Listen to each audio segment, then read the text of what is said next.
Power 92, Chicago's first choice for hip hop. Now I've been waiting for it to come in the studio, man. Excited. I gotta say, I'm a huge fan, like everybody else. Miss Mary J. Blige in the studio. What's happening? Hey. How you doing? I'm good. How you doing? I can't complain. I'm in a better mood right now. We got you in front of me. I mean, not only a big fan, just followed your whole career, man. You definitely been doing good music for a long time. Thank you. No doubt, no Thank doubt. You, thank you. And we here to talk about the new joint, yeah. My Life 2. Why you pick My Life 2? Why'd you pick that? Well, because the journey continues. Like, as long as I'm living and not. First My Life album, I didn't even think we was going to make it. I didn't even think I would be able to do another My Life album. Right. Because the first one, I was going through so much, and I was speaking from such a place where I needed help. But we've evolved and grown so much. But the thing that was consistent that we evolved through is the trial. And the trial is great, but we're here to, we're here. We've lived through so much drama. We lived through everything. And I just felt like it was time for people to celebrate how far we've come from the first My Life album to now. I didn't even think I would or could do a second My Life album. Right, okay. But I did. As I was in the studio and I was, a year ago, and I was making these songs, I was like in so much, trial and error still. Like, there's a lot of things going on in my life. All right. Still. And there's a lot of things going on around me with my friends, and I was like, wow, well, what's consistent is life, and our journey continues because we survived so much stuff. Right. And we're celebrating that right now. It's about time to celebrate. No yeah. doubt. I mean, let's just go more into the music. I mean, who you get working with on the album? I work with. Do you have it? You don't have the album? No, I don't have it. I don't have it in front of me. You know what I mean? I've got it here in the studio. I just haven't a chance. There it is, right there. See, there it is. I mean, I see Busta Rhymes Next Level on this joint. The album is crazy. Let me just say, like, I haven't heard from all my fans. I haven't heard one negative comment. And my fans are so hardcore and so real. They always tell me what the truth is. And they're just going crazy over this album, and I'm just so blessed to have them because they love it. I mean, what I did was I started it off with a conversation with Puff, because on the first My Life album, Puff's calling me, telling me to meet him at the studio, and saying I can't do it again, and blah blah blah. That's the conversation. Right. On this one, I'm calling him, I'm calling to holler at you about doing this My Life 2 album, if I should even do one. Okay. So I'm involving him. I'm making sure he understands that he's my brother, and without him, there would be none of those albums in between all of this. Right. So that's how it starts, and then it goes to Midnight Drive, and my alter ego Brooklyn is rapping on it. The album is crazy. When you hear it, you might call me and be like, "Yo, it's just crazy." Right. You know what I mean? I need a little time with it. You know what I mean? I hate to. That's one thing I do hate to do is just pop something in, just to pop it in. Like I gotta have someone to ride to or go use it to work out to, so I can be alone with, and get a chance to really get a good feel of it. I know your fans though. I know that they telling you the real because everybody seems to relate to everything you sing. Yeah, I mean, that's the case, but I'm real about it, so, what else are they going to do? But they telling me the truth because it's good music. Exactly. They're telling me the truth, because they can relate as well, but, even if they could relate and the music is whack, there were songs when we was growing up, if the better music was whack, we was like, it was whack. Right. You know what I'm saying? But if it all was a great, package, we rocked with it. I mean, it is the fact that you can tell, like, it's not really about the space of R&B, like, all right, I need to have this sound, I need to have this, I need to do this, I need this feature, I need that. It's more about, how you feeling. You can always tell when you singing your records in the way they feel, that they pretty much, it's what you feel. It felt like, right, it's regardless of what's happening in music right now. Well, for this album, I picked for the very first song, it's called Feel Inside, I picked the Triumph sample.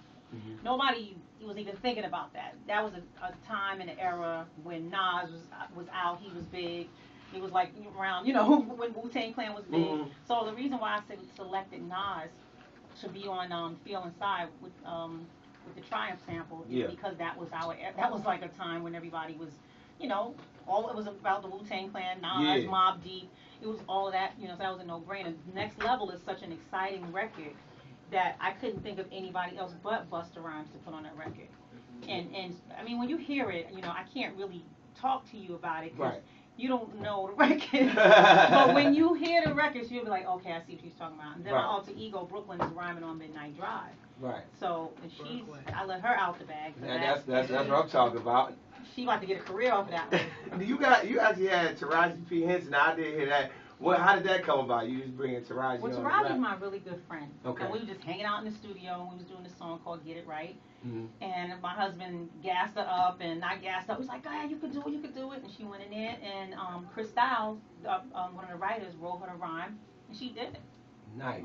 Yeah, I'm like, Taraji came out the box and started rapping. Yeah, that's all right. That's what's happening. And then I see you got one on here with Beyonce, Love a Woman. Right. How did that come about? Well, that came about, Beyonce, the record was written for, the song was recorded for her album. That's what she told me. And her A&R people came to play it for me. And when they played it for me, her voice was all over it. And the song was amazing, and so I'm thinking, okay, does she really want to give up this record? Mm-hmm. And her A&R person said, yes, she wants to give you the record, but she wants to keep her voice on it with you because she wants to duet with you. Nice. And so she gave me the record, and that's how I got it. It is. That's exactly. I mean, outside of the music, we know you act, you do a ton of other things. I mean, what's going on movie-wise? What's happening? Oh, I mean, I got a movie coming out in June. It's called Rock of Ages. I'm in it. Nice. It's not my movie. I guest star against Tom Cruise, Captain Zeta-Jones, Russell Brand, Paul Giamatti, what's the guy's name? Russell Brand? Yeah, Russell Brand. Julianne Hough, Diego Boneta, all these people. Right, you in there for real. Yeah, that's a good look for it. Yeah, it's fun too. It's a fun movie. People are gonna be happy to see it. Did you do any music for that? Well, it was an 80s classic rock kind of film. It was a Broadway musical that was turned into a film. Oh. And it's about 80s classic rock. And, I get to sing a lot of Journey and Pat Benatar and stuff like that. But it's fun. But everyone's singing something from 80s. Right. 80s, but classic rock. That's classic. That's going to be hot to watch. Yeah, it is. The costumes are crazy. Yeah, it's definitely going to be hot to watch. Let's talk about it. You said something about your husband. Now, congratulations on your husband for being together. How many years you guys been together now? Well, we just had our anniversary on December 7th for 8 years. We've been together. We've been married, been together for about 12 something years. Come on, we gotta get y'all gotta copy that. That's love right there. Now we gotta.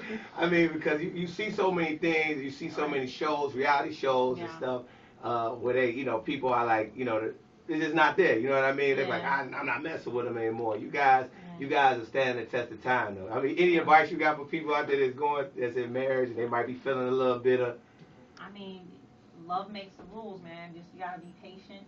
And it's not easy. Let me sit here like, we're so perfect. It gets real crazy sometimes because you gotta have patience with each other, especially when you've been together for so long.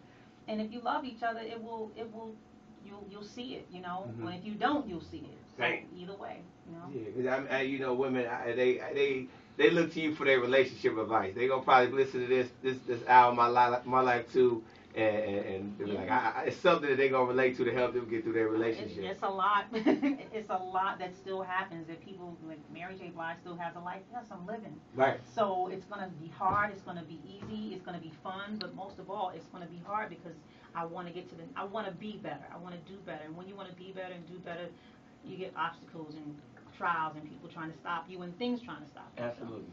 So, yeah. Now, just another quick question. I mean, you've been so successful as you have been throughout your career, and just watching the music industry how it's evolved and everything. I mean, what do you think it is right now? I mean, how do you feel about music right now? I think there's some good music right now. Like I look at people like Wale. I gotta give him clap. I love Young Jeezy. I love Miguel. Like that. You guys hear that Lotus Flower? Yeah, crazy. So that's probably one of the best R&B records out right. It just makes me feel like I was a kid again. And Miguel is killing the record, and you gotta respect Drake because he's doing his thing. So a lot of good rap. It's a lot of good singers.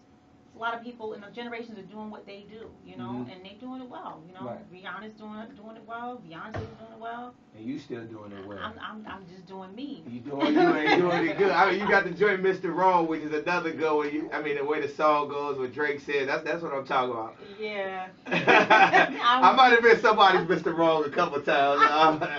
Times. Well, I mean, just one real quick. Tell your fans, the people that haven't picked it up or have it like me and haven't listened to it, and tell them why they need to go ahead and check it out. Well, if you don't have it, it's a must-have. It's gonna bless you. It's gonna help you. It's gonna. How about this? You're gonna have fun. Yeah. From top to the bottom, you're gonna have a good time listening to it. It's great. And my fans, if you're my fan, you're gonna lose it. You're gonna love it. There it is. Mary J. Blige. Thank you for coming by the show. Appreciate it. Thanks for having me. No problem. Sorry not to. We're doing another one.